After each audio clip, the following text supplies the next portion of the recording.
what I mean to say is... You guessed it. I'm the head of the Barbara fan club. Huh. Pretty pleased about it too, by the sound of things.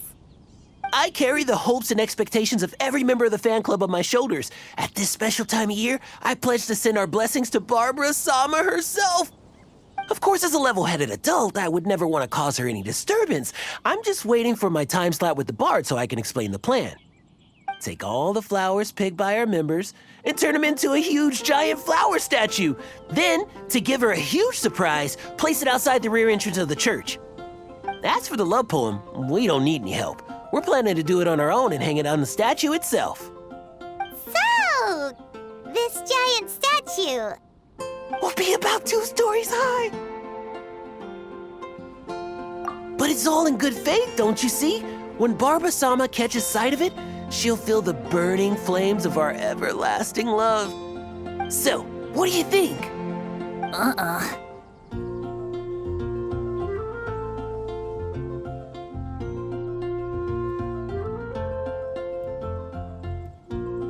A level-headed adult? More like a dunder-headed infant. But gifts have to make a lasting impression. Oh, it'll create a lasting impression, all right. The Knights of Avonius will have you escorted away. Really? But... But nothing! Oh, okay. I got it. Thanks for your suggestions, both of you. I gotta go. He sure left in a hurry.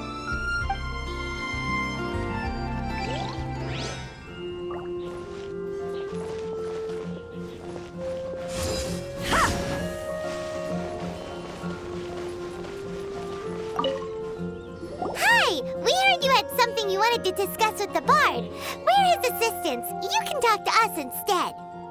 It's the honorary knight in Paimon. I didn't know I'd see you two here.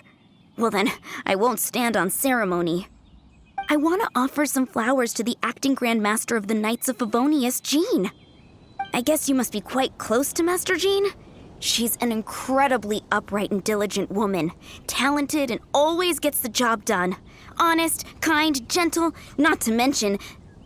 All right, we get it. She's pretty great.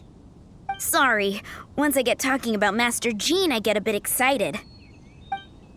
This time tomorrow, I'll finish composing my poem, pick a fresh dandelion bouquet, head over to the office, and hand the flowers to the guard.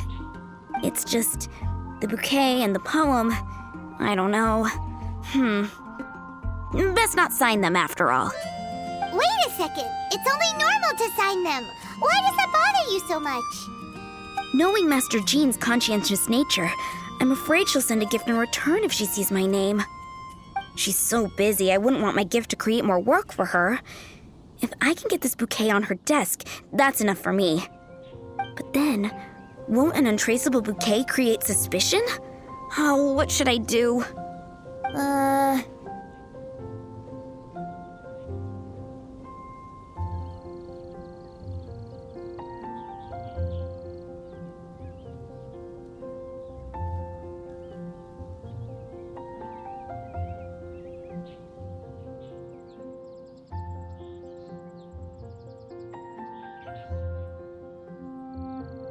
Jean's definitely the kind of woman who'd come looking for you if she saw your name. If you really want to spare her the effort, best leave it unsigned. Right. Glad you agree. It's not without its risks, but her extreme conscientiousness is what I like about her. So for me, raising a bit of suspicion is a risk worth taking. That's taken care of then. 1,000 thanks for your advice. I'll remember it. You're welcome. Chin up. Will do.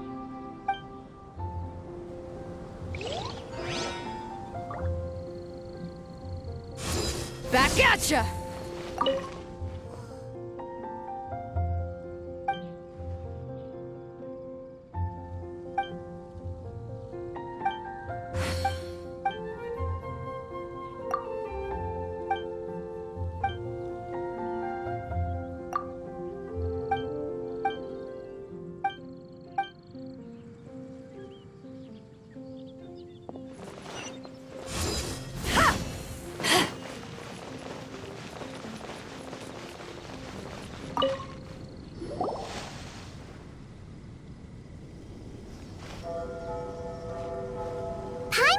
that you were seeking help from the bard over there. We're his assistants. Why not talk to us? Huh? I barely plucked up the courage to talk to the bard. Is he not available? Don't be shy. It doesn't matter who you talk to. At the end of the day, you've still got to talk to your prospective sweetheart, right? Be brave. Let's hear it. Here goes. There is someone I like. Marla. She's cute and hardworking, always helping her family out with the farm work. And sometimes she gets so tired, she takes a nap on a bench by the side of the road. Is she from the city? No, she lives in Springvale, quite away from me. And because of my family, let's just say that our families are quite different. My father objects to us being together. But Marla and I have found a way to work around it. Whenever we want to meet, we go stargazing at Star Snatch Cliff. Well, sounds like you two are getting along just fine. We are. So, what I came to discuss today doesn't so much concern Marla as my father. My father is quite conservative and very strict. Still, it's my fault that I've never told him how I really feel. I'm thinking, if I use this opportunity to offer a wind bloom to my father and formally ask for his approval at the same time, maybe he'll support us. What are you planning to say? I want to tell him that, even though Marla doesn't come from a wealthy family, her kind heart and hardworking nature are things that Mora can't buy. Does that sound too childish? Oh, I hope he doesn't yell at me. Oh, no. Aw, there. Uh-huh.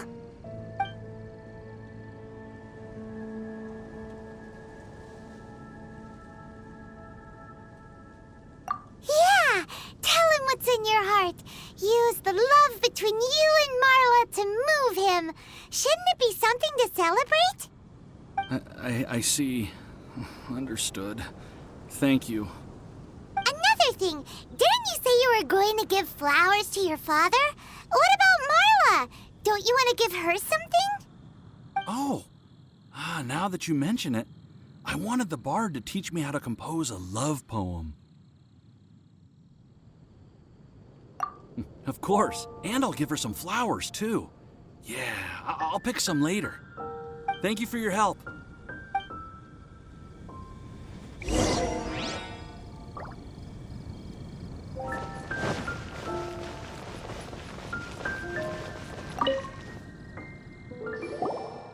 Tone-deaf bard! We dished out some advice, just like you said. How did we do? Seems like my gestures weren't always translated into the advice I intended to give. I guess I need to work on my communication for next time. Next time! So, who else needs some help around here? What are you three up to? Mind if I get in on the action? Kaya! Are you also here for romantic guidance? It's the greatest bard in town. And now, the greatest romantic advisor in town, no doubt. Still, don't you have other business to attend to? Oh, you mean teaching people how to compose love poems? Exactly that. I heard you were teaching classes in the plaza, so I came right away. Huh? Kaya, you want to learn how to compose love poems too? I'm not too shabby. Nevertheless, I'd like to register for the fast track classes. How come? You're a smooth talker. Do you really need my guidance? The real question is, are you willing to take me on as a student? Of course! When the Mora comes knocking, who am I to keep the door closed? Well then, I guess I'm enrolled. And as your student, may I make some reasonable demands? Aha! Paimon knew there was more to it! Demands? Let's hear them. As students, aside from attending class, we also need homework exercises. Surely a well-designed course would require us to put our knowledge into practice and then have our teacher correct the poems we compose. You mean Venti has to correct the students' homework? Precisely. All in exchange for payment, naturally. These are my demands. Or, to put it another way, I'm actually gonna have to work for a living. Is that so bad? I just think that with things like this, you should see them all the way through. More fun for everyone involved, don't you think? What do you say? I feel like Kaya's knack for mischief is at play here. Still, correcting homework. This is indeed a vital step. And I am curious to see the fruits of my students' labor. Congratulations, Kaya! Your demands have been accepted. As I expected, a reasonable and down-to-earth teacher. Hold your horses. I have a demand for you, too. Cool! A coercion contest. I will pay special attention to your homework and guarantee that you will see improvement in your studies. But as for your tuition fee, some Wind Bloom Festival exclusive Apple Bloom cider should do the trick. What with you and Master Diluc being on such good terms and all, that shouldn't be a problem, should it? Steady now. Let's not overestimate my abilities.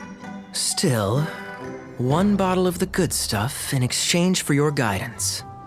Not an opportunity to pass up. Whoa, one bottle? Make that 3. Jeez, give him an inch and I'll take a mile. Please, please, please. Deal. Marvelous. Grab some paper and make your way over. Professor Venti's Poetry Masterclass is now in session. What's the paper the tone-deaf bard pulled out of his pocket? And whose names are those? Albert, Ellen, Marvin, Timaeus, Kaya, Bennett. Oh, present!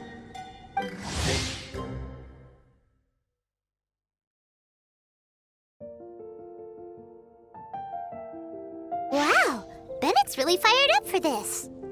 So you're Bennett? Excellent. I like your enthusiasm. Make sure to channel that vigor into your poetry. Yes, sir! Even adventurers want to learn how to write poetry. I see this is going to be a popular class. Tone-deaf bard's gonna make a fortune. My dear students, in a moment, we will gather by the terrace in front of the cathedral, where I will divulge to you my experiences and techniques in the art of poetic composition. After class, I would like every one of you to compose a love poem and hand it to me for, constructive criticism. As for your tuition fees, by all means, wait until the course is over before paying. But don't even think about vanishing. In addition to Mora, payment in alcohol is also warmly welcomed. A quick question, sir. Does our special arrangement still stand? But of course! And when the time comes, you can hand in your homework first. Traveler, I'd like you and I to collect the homework submissions together. Does that fall under the assistant's duties? Do we get paid for this? Think of it as an initiation into Mondstadt's traditional culture. An opportunity to immerse yourselves in the Windbloom Festival. I'm going to great lengths here to make sure you're a part of the festivities. Not to mention, it would entitle you to a share of the remuneration. Oh, sir, yes, sir! Good. In that case, when Kaya's finished with his homework, let's go and look for him at the Knights of Favonius headquarters. But for now, I've got classes to teach. Traveler, why not make the most of it and check things out in the meantime? The vendors in Mondstadt have arranged all sorts of festive activities. Don't forget to try them out.